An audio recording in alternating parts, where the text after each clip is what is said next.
Assalamualaikum warahmatullahi wabarakatuh.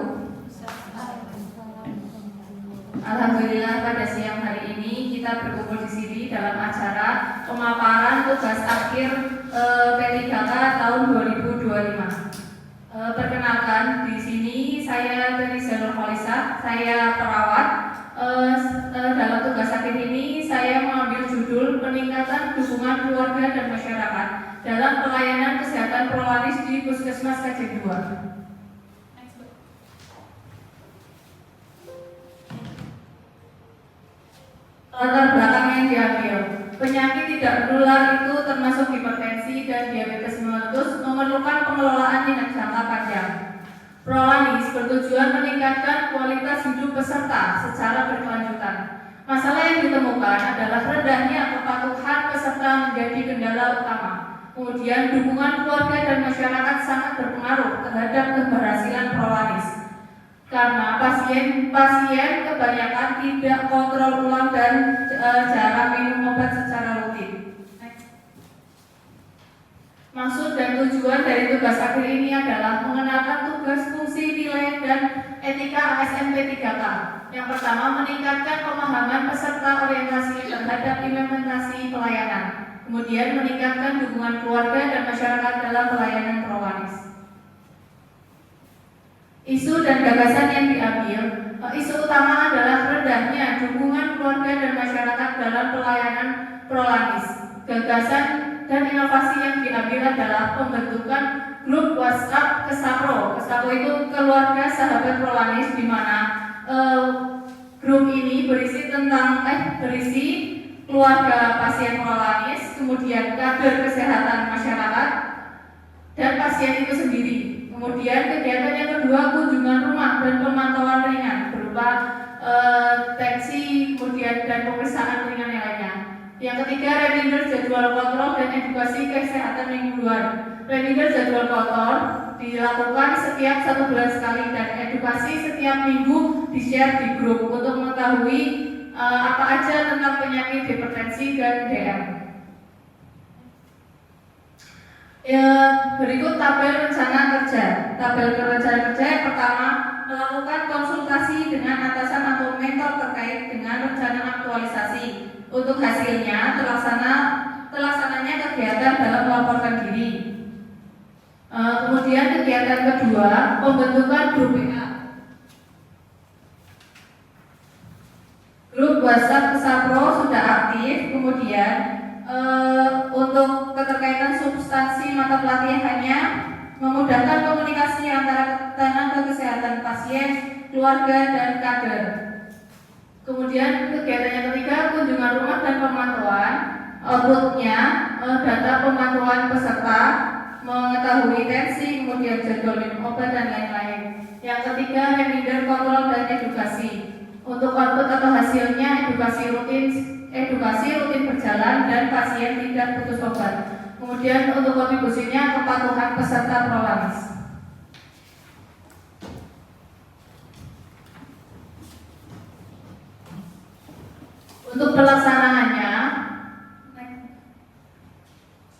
Untuk pelaksanaan di lapangan, yang pertama, melakukan konsultasi dengan mentor terkait rencana aktualisasi. Untuk tahapan yang pertama, menyiapkan beberapa judul, kemudian koreksi dari mentor, kemudian dapat evaluasi dari mentor.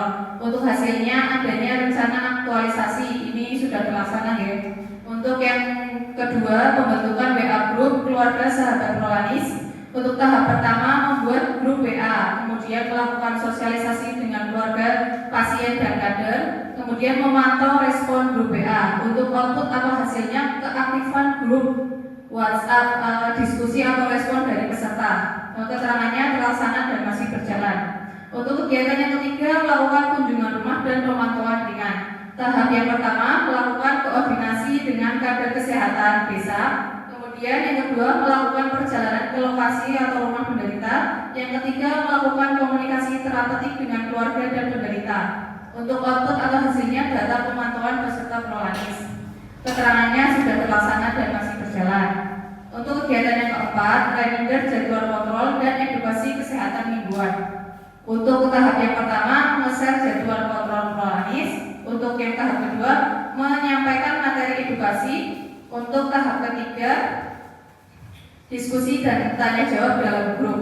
Untuk hasil dan outputnya, peningkatan pengetahuan kesehatan peserta. Untuk keterangannya sudah terlaksana dan masih berjalan. Next. Untuk kegiatan. Untuk hambatan dan kendala yang ditemui dalam pelaksanaan orientasi atau aktualisasi ketiga ini adalah keluarga dan masyarakat harus memiliki ponsel cerdas, pulsa dan paket data dan akses internet yang stabil. Pasien di daerah dengan koneksi internet yang buruk atau yang tidak mampu membeli paket data mungkin tidak dapat berpartisipasi secara efektif, contohnya kayak Kutorjo, Kepalang, kayak gitu. Kemudian yang kedua, mayoritas penduduk bekerja sebagai petani, maka pada beberapa kasus untuk bisa bertemu keluarga harus menunggu pulang dari ladang atau menunggu pulang saat kerja. Untuk hasil dan manfaatnya, meningkatkan kepatuhan kontrol dan minum obat peserta prolanis, meningkatnya pemahaman keluarga dan masyarakat, kemudian terjalinnya komunikasi yang lebih efektif antara petugas dan keluarga serta pasien, kemudian mendukung peningkatan kualitas hidup peserta prolanis. Kesimpulannya, dukungan keluarga dan masyarakat berperan penting dalam keberhasilan prolanis. Inovasi Kesapro efektif memperkuat pelayanan kesehatan serta sinergi puskesmas, keluarga dan masyarakat perlu terus dikembangkan agar kegiatan terlaksana dengan baik. Penutup, terima kasih atas perhatiannya. Semoga inovasi ini dapat berkelanjutan dan dapat dilaksanakan seterusnya. Monggo barangkali Ibu ada pertanyaan.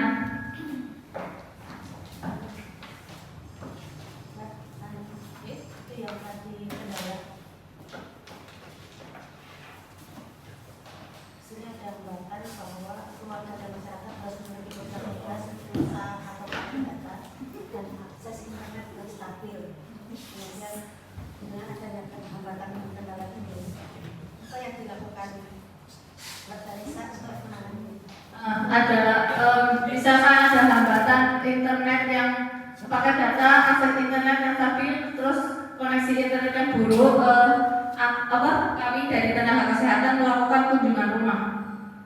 Apabila ada pasien yang tidak dapat informasi yang kami berikan. Kan ini Kesapro ya.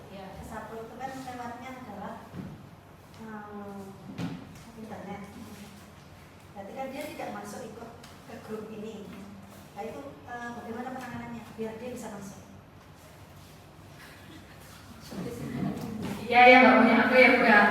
Kita yang kalau hal seperti itu kita tidak bisa memaksakan. Paling kita bisanya berarti merekrut kader atau membicarakan kepada perangkat desa yang punya HP atau punya akses internet untuk memantau pasien tersebut. Berarti masukannya adalah dengan punya data-data orang yang tidak punya HP sehingga dia tidak masuk ke grup Kesapro. Dengan di situ ada kader, jadi pesan ke kader bahwa tolong sampaikan ke siapa pasien tersebut yang tidak bisa ikut ke grup sini. Jadi informasi-informasi yang didapat oleh kader dengan tetap punya catatan siapa yang belum masuk ke Kesapro. Jadi misalnya Pak Darto karena di gunung tidak ada, tapi kan kadernya ada yang masuk ke grup, nah itu disampaikan ke kadernya untuk menyampaikan ke pasien tersebut. Jadi semua informasi tetap masih bisa tersampaikan kepada pasien dan keluarganya.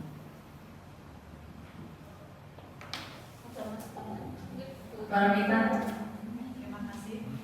Untuk menyambung ini tadi kan pasien yang tidak kontrol ya, berarti kan bisa dipartisipasi dari masyarakat termasuk kader juga keluarga. Nah ini seandainya kendala daripada transportnya ke sini, mungkin ini bisa dibicarakan nanti kepada tingkat desa ya, kepala desa untuk bisa membantu dengan mobil siaganya itu untuk membawa pasien-pasien yang terkontrol.